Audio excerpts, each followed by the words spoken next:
Hello, I am Emmaline from Nairobi, and we welcome our viewers in Kenya and around the world to the Blaze Show, where we will be getting more information across different capacities such as arts and culture, sports, business, and education.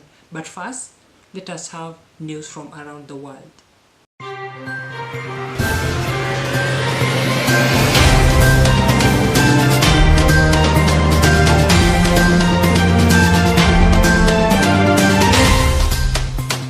More than 20 people have been rushed to hospital after falling off a tree they were watching the Madaraka Day celebration from in Meru. Security lined people from entering once it filled up, and the rest were forced to follow the proceedings from outside the stadium.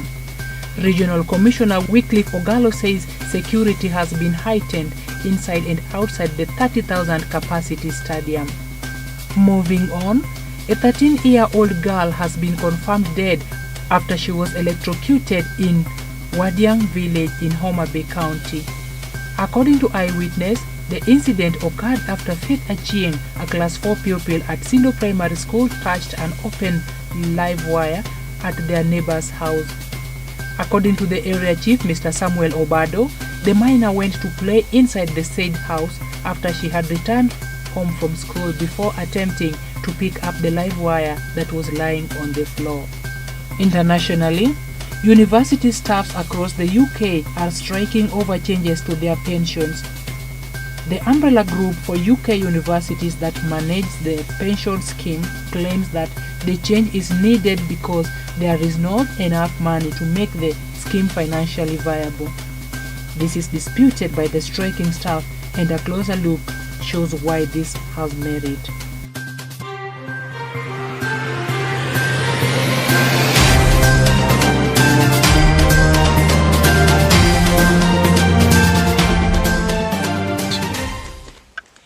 Welcome back to the program, and let us now get on our top story, where university staff across the UK are striking over changes to their pensions. The umbrella group for UK universities that manage the pension scheme claims that the change is needed because there is not enough money to make the scheme financially viable.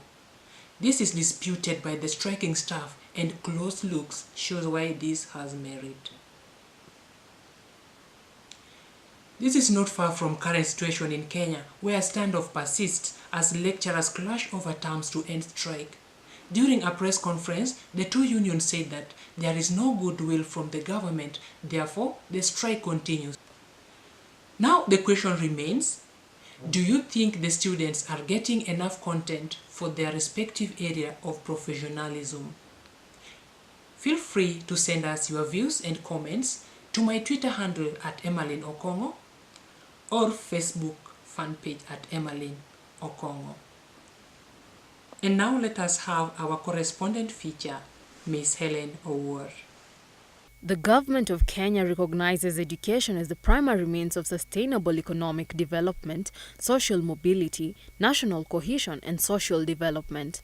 Unfortunately, this is not the case with the current situation where lecturers are on strike following missed deadline for the employer to make things right. I think the issue of strike at the public universities is something that needs to be addressed, because you find that the students are much more disadvantaged, because they rely on the lecturers for their guidelines. And now we find that if the strike continues, they will lose.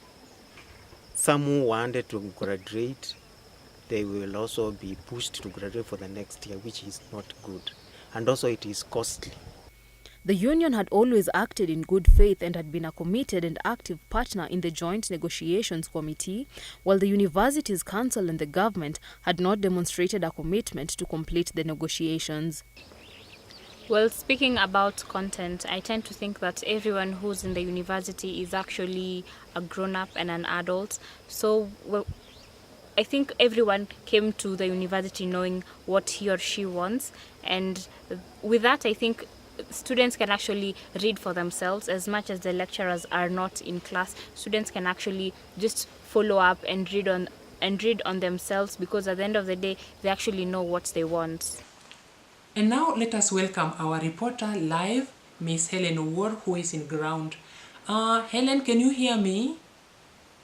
Yeah, Helen, concerning the situation regarding the lecturer strike that persisted for at least 3 months, paralyzing learning across public universities. Has the government agreed with the lecturers now? Well, Emmaline, thank you for that question. I can tell you that the situation back in the universities is back to normal. Yes, lecturers are going to classes are being attended by the students, and they're going on with the syllabus as usual, in which they will be having the exams sometime to come. Yes. Has the government agreed with the lecturers now? Yes, the two parties came to an agreement, the government and together with the public university lecturers. This agreement was made on 17th of May, that was on a Thursday, ending the 3-month strike. And in this agreement, it gave the assurance that there will be no more job losses, there will be no lost benefits, and both parties were to withdraw court cases related to the dispute. Now, in your opinion, what are the measures that could be put in place to mitigate future strikes in Kenya? I do feel like all the parties involved in the education sector, that is the government, the lecturers and the students, should sit together, come to an agreement. Yeah, an agreement in terms of talking of what do we need, what don't we need, and how can we work to get something good for us to prevent us from getting into strikes from time to time. Yeah. Thank you so much, Helen, for coming to us live. That was Helen Owuor from Nairobi. Welcome back, and today concerning the topic, we are having guests in studio who will be helping us to understand the reasons as to why most of the times our lecturers are striking. And now we are joined by Mr. Peter Masindano, an educationist. Mr. Peter, welcome to our show. Thank you. Now, what is your view on the lecturer strikes that have been taking place in Kenya? Well, I think the strike has had, you would say, impact on maybe start with the students, then you also bring in the parents and sponsors, and then also the university lecturers and workers also. So on the part of students, of course, there's delay in terms of their completion date for their programs, that a student is forced to stay on campus or in school for longer than it would naturally be, and which is an economic challenge or disadvantage to the students, because then you're forced to spend while you're still on campus. And so if you can finish early, you end up then investing maybe the money that you need to subsist to do other things. On the part of patrons or sponsors and the parents, again, also there's that anxiety. Maybe in terms of also spending, there are the people who are funding these students to be on campus, and so that again, and so when you're doing something for forever, almost uncertain as to whether a student would complete his program or her program, that again has some stress element on the patrons. And on the lecturers, of course, there's almost a feeling of uncertainty of whether you have a job or not, and whether you'll be paid or not, or whether you'll be fired in the course of that. So it has those negative, adverse effects on so many stakeholders. In comparison with other countries, do you think Kenya has the best strike solution mechanisms?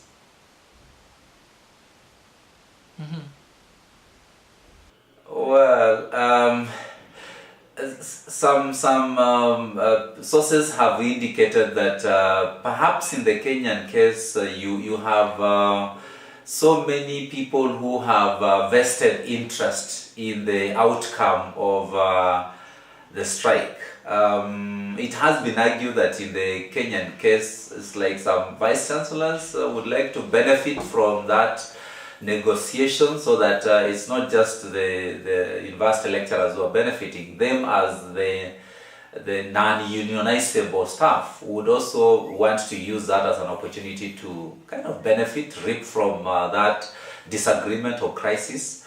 But I think also that perhaps within the developed world, there are structures that seem to work.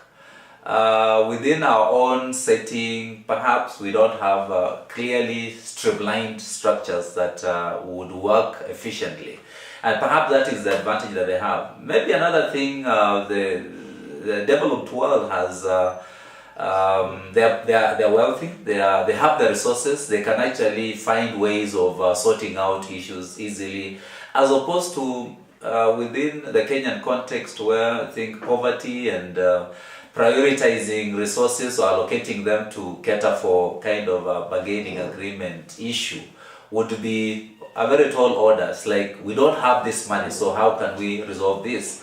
So that becomes also part of the challenge, and that explains why we actually have a protracted, union differences that actually have marked our education sector in Kenya. Thank you so much, Mr. Masindano, for your contribution on this subject. And joining us now is Mary Nduku, a parent who knows the pain of paying rent and school fees. Mrs. Mary, welcome to our studios today.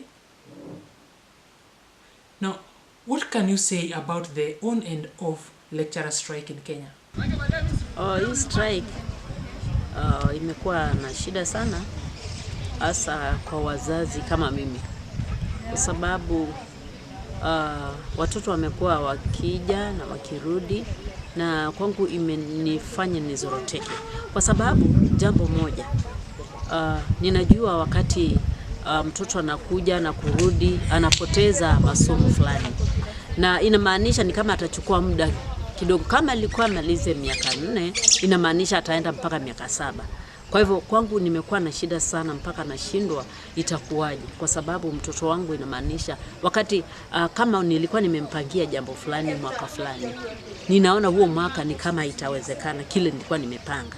Maana for example, nilikuwa nataka amalize university, nimtafutie jambo lingine hata kama ni PhD, na yeye bado hajamaliza certificate. Sasa itakuwaje? Naona miaka itaenda sana, mpaka nashindwa itakuwaje, maana imekuwa mbaya sana. Kwangu imekuwa imenisinya. What do you think the government could do to solve the problem? Okay. Ingewezekana serikali iangalie haya majukumu, maana serikali isipoingilia basi mambo yatakuwa mabaya.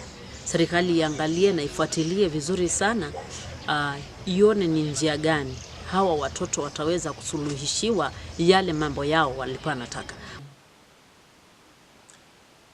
Thank you so much, Mrs. Mary. To wind up our discussion, let me now bring in Francis Onyango, who is a teacher and an analyst. Mr. Francis, welcome. Why do you think the lecturer strike persists for so long as a teacher? It's so unfortunate that this nation has taken granted for the teachers, because teachers are very crucial in any profession. Without a teacher, no profession can have those employees or workers. So it's so unfortunate. It is so bad for our nation. And the reason why the strike is taking too long for the lecturers is because of the promises that are unfulfilled. So I think the government should sit down and ensure that whatever they say about the CBA, whatever they signed for, they can afford to provide for the teachers. What could be some of the effects of the strikes to learners? There's a lot of the effect, because as long as the lecturers are at home, students, they are very clear, they go to university for a specific time. And those maybe, let's say for 4 years or even 2 years for those who are doing certificate. So these students, they want to go and pursue other things in life. The moment they lecturers continue being in strike, they are mostly affected. Their time in school will increase automatically. People will take more than 5 years in school. And you know how hectic it can be. You take a student taking 5 years and more in school. How will that student go and develop themselves? And life is running, the time is running for their lives. So they want they are so affected, and also the resources, mostly even the parents have already maybe paid for accommodation for a student, but because of the long strike, a parent continue losing money, every time loses money because of accommodation and food for the student. Yes. All right. Thank you so much for joining us in our show. And now let me give you some of the comments that are streaming in. At Brenda Nyongeza is saying that no, because the schools haven't stabilized and it doesn't give them peace of mind to study rather. No, because the schools haven't stabilized and it doesn't give them peace of mind to study. Thank you so much, Brenda, for that your comment. Now, education is a tool that bridges the gap between the rich and the poor. So when it comes to lecturer strike, I'm touched emotionally because we are at the verge of bridging the gap. Therefore, I call upon CS Amina Mohammed to save young Kenyans in the hands of cruel life situations by responding to the lecturers' grievances. You are free to continue sending your views on this matter at my Twitter handle, at Emmaline Okongo. Thank you so much for tuning in. That is all we had for you today at The Blaze Show. I am your host, Emmaline Okongo.